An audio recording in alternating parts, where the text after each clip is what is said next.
Coming soon to own on YouTube and Twitch. Yo, welcome back to another video. Today we're gonna be reacting to why you wouldn't last 24 hours buried alive. Now, I'm not claustrophobic for real, but I don't want to be buried alive. That's not something I plan on doing or something I want to try. You know, I feel like that's just like a common thing. You're dead. At least that's what everyone thinks. Paramedics checked your pulse and they got nothing. The doctor gave a sad nod and said, "You're gone." Everyone in your family cried, and before you could say, "Hey, wait, I'm not actually," boom, blackout.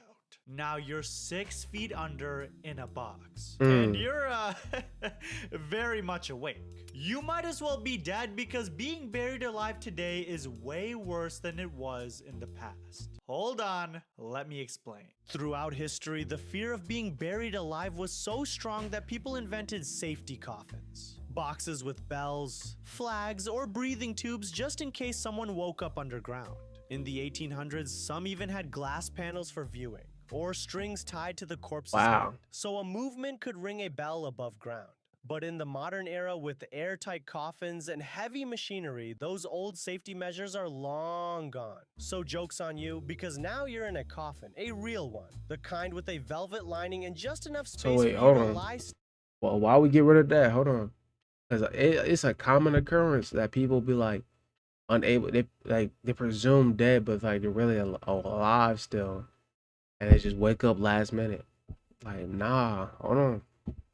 Still and wonder if this is a prank or the worst escape room ever. You try to scream, but your voice hits solid wood. Yeah, You that's try the to last move, thing I'm but your doing. elbows slam into the sides, and then it hits you. The air, or more specifically, the lack of it. There's only about 820 liters of air in here. Sounds like a lot, right? Yeah, until you realize only 20% of that is oxygen. That gives you around 164 liters of O2 to work with.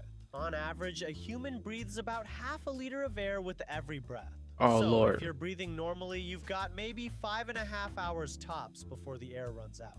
A modern coffin is basically a luxury panic room with no panic button. It's sealed tight. Most coffins are actually watertight and airtight. Plus, you are buried under 6 feet of dirt that weighs about 2,000 pounds. So forget the whole punch through the lid and claw your way to freedom fantasy. Unless your name is Hulk or you've secretly been lifting tractors in your free time, that dirt is not moving. Even if by some miracle you manage to break the coffin lid, the dirt would instantly collapse in. And all this is just the first 15 minutes where you are just realizing everything. Now, I'm not gonna lie, I did see a TikTok about being buried alive. In the TikTok, he was like, "You're laying down, you gotta punch, punch, punch. As soon as the dirt like starts flailing in, you gotta push it. You just gotta push it to your feet and just keep ripping it open, slowly but surely. Keep pushing it down. You can able to climb your way back up." Now, do I want to test this? Obviously not. Do I know if it's true? Probably not. Is he telling the truth? Probably. But you know, if I'm in that situation, that's what I'm still trying to break out. I'm not just gonna sit there and die. I'm not gonna lie. You haven't even hit hour 1 yet. You're now 15 minutes in and your body is starting to freak out. Your heart's pounding so hard it feels like it's trying to escape too. Your breathing locks into this quick, shallow pattern, and no matter how much you try to slow it down, you can't. Your brain's in full panic mode, flooding your system with adrenaline like you're being chased. Except there's no running from this. Your muscles tense, your chest rises faster, everything feels weird and on edge. You can't move, you can't fight, but your body doesn't care. It's reacting like you're supposed to be sprinting for your life, and that reaction comes at a price. You're burning through oxygen way faster than normal. 2 to 3 times faster depending on how hard you're panicking, and every breath you take is making it worse. There's no fresh air coming in, just the same shrinking supply being recycled over and over. The air starts to feel heavier, not in a dramatic movie way, in a real physical way, like the room is pressing in on you. Your chest feels tighter, your head starts to fog, and you haven't even been down here an hour. You're now 30 minutes in and your body's trying to settle into a rhythm, but it's failing miserably. 1 second, you're breathing too fast. Next, you're holding your breath like that's gonna save oxygen. It won't. Right, that's like a bad. You're gonna hold your breath, and then when you breathe, you're gonna breathe in more air because you were holding your breath. it does is mess with your lungs and confuse your brain even more. You start to feel lightheaded, but not from lack of air, just from your body panicking in circles. At first, the hyperventilating tricks you. You dump carbon dioxide too quickly and get this brief, fake sense of control. Like, okay, I've got this. But you don't, because every breath still leaves CO2 behind. And in this sealed box, there's nowhere for it to go. It just sits there, building up, mixing with the shrinking supply of oxygen and turning every breath into a worse one. And then the silence turns on you. Every single sound, your breathing, your heartbeat, your throat tightening starts echoing back. You can hear every wheeze, every swallow, every little movement. It's all trapped with you, bouncing off the walls like your body's playing a soundtrack of stress. You're about halfway through the first hour, and the air isn't just stale anymore. You can feel it changing. It's heavier now. Your lungs feel damp and your skin feels sticky. It's because carbon dioxide is building fast, 1%, then 2%. And your body knows it. Your brainstem kicks in automatically like it's hitting an internal alarm you can't shut off.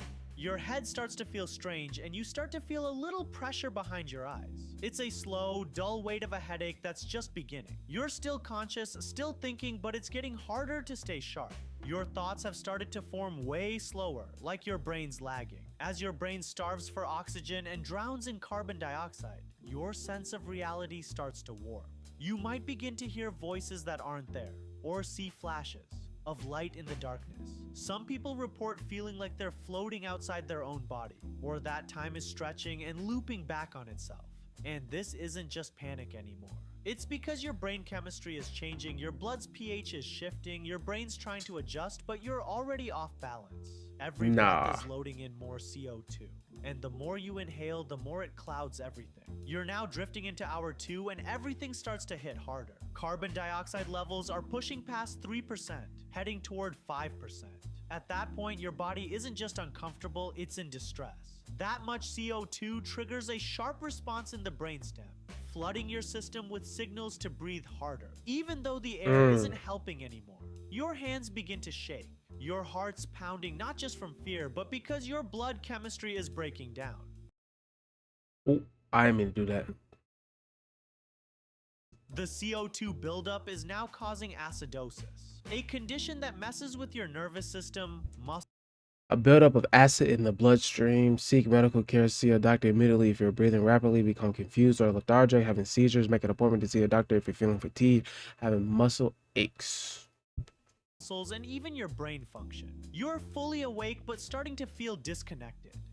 I'm not gonna lie, within the first hour I'm in there, if I can't break the coffin, I'm breathing hella hard. I'm taking up all the oxygen. This is not gonna be a 24-hour excursion. If I can't get out, we getting out now. Your thoughts feel jammed.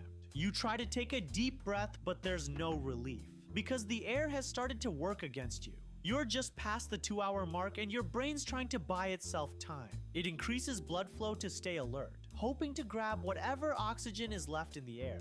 But that just speeds up the burn. The more blood rushing in, the faster your brain uses up the oxygen. Your heart is beating faster to keep up, but there's simply not enough left to go around. You're closing in on hour 3 and your lungs are starting to push back. Breathing in is hard, but breathing out is worse. Your chest feels tight, like your lungs are swelling, but the air has nowhere to go. That's expiratory dyspnea, basically your body struggling to force air out. Every breath starts costing more energy than it gives back.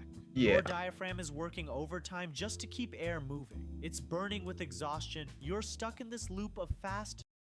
Mind you, all this happened in 2 hours. 2 hours. Like, that's crazy. Shallow breathing, and all it's doing is like, your family ain't even leave the funeral yet, and you are here actually dying.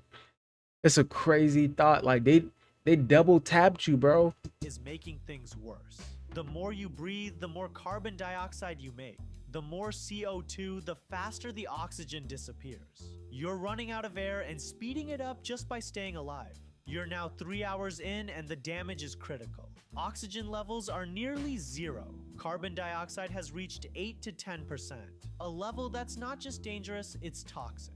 At this concentration, CO2 begins to directly impair brain function. You're still conscious, but your mental clarity is collapsing. The brain, which normally uses about 20% of your body's oxygen, is no longer getting what it needs. Neurons start misfiring. Memory, coordination, and focus all begin to degrade. You can't think in full sentences anymore, just short, broken fragments. Even your sense of time starts to slip. You're not unconscious yet, but you're falling into a fog your brain can't pull you out of. Your heart is under extreme stress. It's pumping at 130 to 150 beats per minute, trying to deliver oxygen that isn't there. This forces your circulatory system into chaos.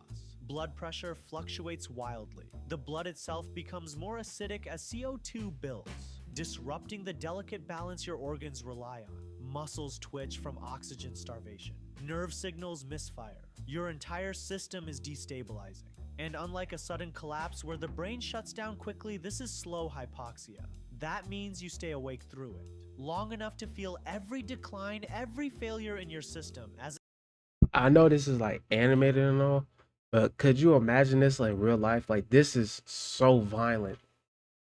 Like, bro, that's scary. Like, just imagine like somebody like went under, like they went underground, not actually being dead. Somebody actually went through this and died. it happens in real time. You're now 4 hours in and the system is collapsing. Scientific estimates say a human in a sealed space with 164 liters of oxygen breathing calmly might survive around 5.5 hours. But panic changes. Gang, nobody's looking for you. Keep it a buck. They just buried you. Surviving 5 hours ain't gonna change nothing. If you ain't trying to break out in the first hour, laying around for 4 more ain't gonna change nothing. I'm just keeping it real. Everything. You've been burning through oxygen at 2 to 3 times the normal rate for hours. That theoretical limit, you passed it a while ago. At this point, oxygen levels have dropped below the threshold needed to keep you conscious. You're entering the final phase, organ shutdown. Your body's acting like it's drowning, but instead of water, it's suffocating in toxic air. The brain is taking irreversible damage. Neurons are dying. You may start to convulse not from movement, but from electrical misfires in a brain that's out of fuel. Carbon dioxide has now reached 15 to 20%. That level triggers severe respiratory acidosis. Your blood becomes so acidic that cells start to break down. Enzymes malfunction. Organs begin to shut down in sequence. This is no longer about struggling, it's a biological free fall. By the 5th hour, there's nothing left to fight with. The heart, overwhelmed and deprived of oxygen, gives out. The brain, too damaged to function, shuts down. Those last few breaths, they're almost pure carbon dioxide. No oxygen, no chance of recovery. Asphyxiation in a sealed coffin is silent.